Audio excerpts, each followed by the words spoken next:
எத்தனையோ case deal பண்ணிருக்கேன். But this is something peculiar. சீக்கிரம் காண போடுங்கடா. ஐயோ வெரி ஹாட் பா இந்த ஊரு. ஏம்மா இந்த கன்றாவிலாம் கொண்டு வந்து வைக்கிறேன்? இதெல்லாம் சாப்பிட்டா இங்க ஹெல்த் ஸ்பாயில் ஆயிடும். உங்க தம்பி தான் கொடுக்க சொன்னாரு. வேண்டா, அவன் தான் பைத்தியக்காரன் நினைச்சா இந்த பொண்ணு அவனை விட பைத்தியமா இருக்கு. ஹலோ அண்ணே, லட்சுமி நான் சொன்னேன்னு சொல்லி ஏதோ கொடுத்துட்டு இருப்பான். எல்லாத்தையும் சாப்பிடாதீங்க, வயிற்றுல கொஞ்சம் இடம் வைங்க. நான் உங்களுக்கு பழம் தேனு கிழங்கெல்லாம் கொண்டு வரேன், சரியா? யாரா போன்ல? ஏழுமலை லூஸ் என்ன சொல்லுது? பொண்டாட்டி வடை போண்டான்னு சுட்டுருக்கா. இவன் வேண்டாம் தான் நமக்கு வாரிட்டு வரானா. ஏன் டார்லிங், உங்களெல்லாம் நல்லா படிக்க வச்சவங்க அப்பா ஏன் ஏழுமலை படிக்க வைக்கல? அவனுக்கு சின்ன வயசுலயே முரட்டு புத்தி, மண்டையில மூளையே கிடையாது. நாங்க புக்ஸ் எடுத்துட்டு ஸ்கூலுக்கு போனா அவன் கம்பு எடுத்துட்டு கோதாவுக்கு போவான். அதனாலதான் 2 கால் நாய் மாதிரி நாங்க அவனை யூஸ் பண்ணிக்கிறோம். என்ன கழுத்துல சங்கிலி கட்டல? அவனுக்கு எப்படி கல்யாணம் ஆச்சு? அதுவும் படிச்ச பொண்ணா? என்ன பெரிய படிப்பு? ஆத்திச்சூடி அரஞ்சை விரும்புன்னு இவ சொல்லிருப்பா. அது பெரிய ஐஏஎஸ் படிப்பு நினைச்சுக்கிட்டு அவனும் தாலியை கட்டிருப்பா. கரெக்ட். அந்த முட்டாளுக்கு பொண்ணு கிடைச்சிருக்காது, இந்த முட்டாளுக்கு மாப்பிள்ளை கிடைச்சிருக்காது. சோ மைனஸ் இன்டு மைனஸ் பிளஸ்ங்கிற மாதிரி 2 முட்டாளும் சேர்ந்து ஃபேமிலி ஆயிட்டாங்க.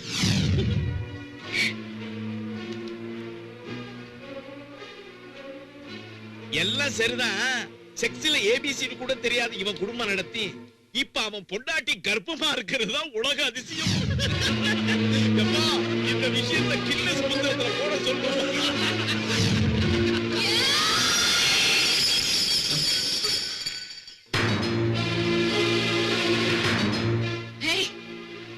இன்னொரு வார்த்தை என் புருஷனை பத்தி யார் பேசினாலும் நான் என்ன பண்ணுவேன்னு எனக்கே தெரியாது. என் புருஷன் உங்களை மாதிரி சூட்டு போடாம இருக்கலாம், விலை உயர்ந்த கார்ல சுத்தாம இருக்கலாம். ஆனா அவர் இந்த ஜில்லாவுக்கே சிங்கம். அவர் பேர் சொன்னா மீண்டும் மின்னல் நின்னுடும், பெய்யற மழை நின்னுடும். என் புருஷன் பைத்தியக்காரர்னு தானே சொன்னீங்க? ஆமா, அவர் பைத்தியக்காரர் தான். உங்கள மாதிரி உதவி இல்லாத அண்ணனுங்க இருக்காங்கன்னு தெரிஞ்சுக்காத அவரு பைத்தியக்காரர் தான். என்ன சொன்ன மிஸ்டர் ரவி? ஞாபகம் இருக்கா? இந்த ஊரை காப்பாத்த வீட்டுக்கு ஒரு மகனை பலிக்கடை ஆக்கணும்னு நினைச்சப்போ நீங்க பொட்ட பசங்க முதுக காட்டிட்டு ஓடி போயிட்டீங்க. என் புருஷன் ஆம்பளை நெஞ்ச நிமித்திட்டு நின்னாரு, உங்களுக்காக கத்திய பிடிச்சாரு. அவரு பட்ட கஷ்டம் பாதி ஊருக்குனா மீதி உங்களுக்குடா. என் புருஷன் இந்த தியாகம் பண்ணலனா இன்னைக்கு நீங்க வெளிநாட்டுல இருக்க முடியுமா? என் புருஷன் இல்லனா இந்த ஊருக்குள்ள நீங்க ஒரு அடி எடுத்து வச்சிருப்பீங்களா? இல்ல இப்போ என் புருஷன் ஆதரவு இல்லாம உயிரோட இந்த ஊரை விட்டு உங்களால போக முடியுமா? உலகம் எல்லாம் கையெடுத்து கும்பிடுற அம்மா கூட குழந்தைய 10 மாசம் தான் சுமப்பாங்க. ஆனா என் புருஷன் உங்களையும் உங்க குடும்பத்தையும் 25 வருஷமா சுமக்கிறாரு. And what did you say? What did you say? You think my husband doesn't know ABC of sex? What do you know about sex? Do you think ultimate enjoyment between husband and wife lies in the bedroom itself? Definitely not. Sex is just minor part of life. Major part of life is love and affection. You prefer the former, I prefer the latter. Don't try to play fool. Okay? அவருடைய மனசு புரிஞ்சுக்கிட்ட பிறகுதான் தெரிஞ்சது அவர் உங்களை எவ்வளவு நேசிக்கிறாருன்னு. அவர் உடம்புல பட்ட காயங்களை தழும்புகளை பார்த்ததுக்கு அப்புறம் தான் தெரிஞ்சது அவர் உங்களுக்காக எவ்வளவு தியாகம் பண்ணிருக்காருன்னு. அப்படிப்பட்ட கடவுளை மறுபடியும் ஏதாவது சொன்னீங்க, நானும் இந்த மண்ணுல பிறந்தவதான், வெட்டி போட்டுருவேன்.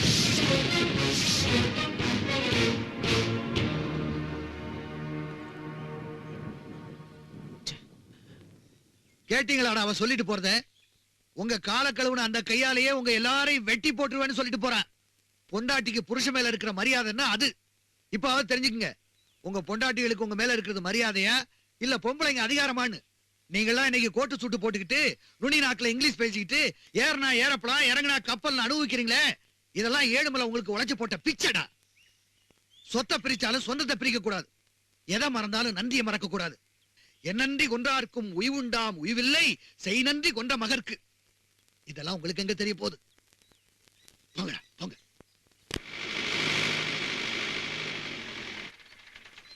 அண்ணே பாருங்க, உங்களுக்காக என்ன கொண்டு வந்திருக்கேன்னு. மலவாழை செவ்வாழை மாம்பழம் பலாப்பழம் குடுவையில கும்புத்தேனு கரும்பு சாறை எல்லாம் பச்சையாவே சாப்பிடலாம். டேய் பசங்களா வாங்க சும்மா புது விளையாடுங்க.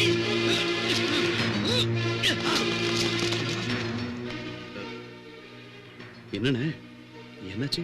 ஏய் நீ தூக்கி போடுற எச்சலியை சாப்பிடறதுக்கு தான் நாங்க இங்க வந்திருக்கோமா? என்னண்ணே நான் ஏதாவது தப்பு பண்ணிட்டேனா? டேய் ஏழுமலை உன் தயவுல தான் நாங்க உயிரோட இருக்கோமா? என்னண்ணே நீங்க என்னடா நல்லெண்ண வெண்ணன்னு உன் கல்யாணத்துக்கு தான் எங்களால வர முடியல. சரி உன் பொண்டாட்டியோட வளைகாப்புக்கு வரலாம்னு எத்தனை லட்சம் செலவு பண்ணிட்டு வந்தா நல்ல மரியாதை கொடுத்துக்கடா நீங்க. உங்களை யார் என்னன்னு சொன்னாங்க?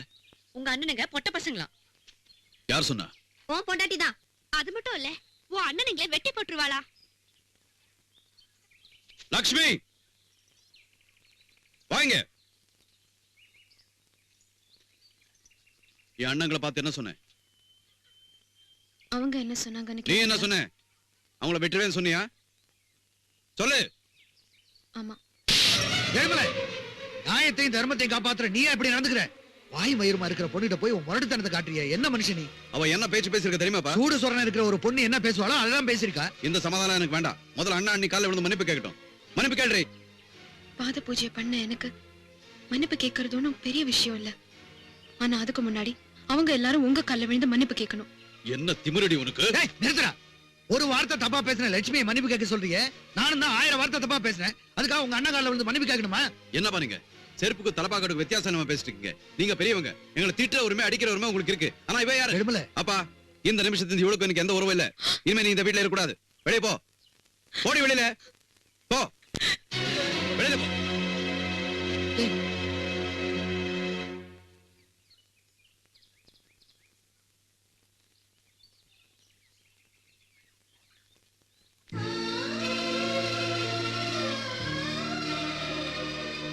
இது பாருங்க, நெஞ்சில உங்களையும் வயித்துல உங்க குழந்தைய சுமந்துட்டு இருக்கிற என்ன இப்ப வீட்டை விட்டு போக சொல்றீங்க. அது கூட நான் சகிச்சுக்கிறேன். ஆனா நீங்க கடவுளா நினைக்கிற உங்க அண்ணனுங்க மனசுல கடுகளவு கூட உங்க மேல பாசமும் இல்ல, மரியாதையும் இல்ல. அதை நீங்க புரிஞ்சுக்கவும் இல்ல. அதை நினைச்சாதான் உங்க மேல எனக்கு பரிதாபமா இருக்கு.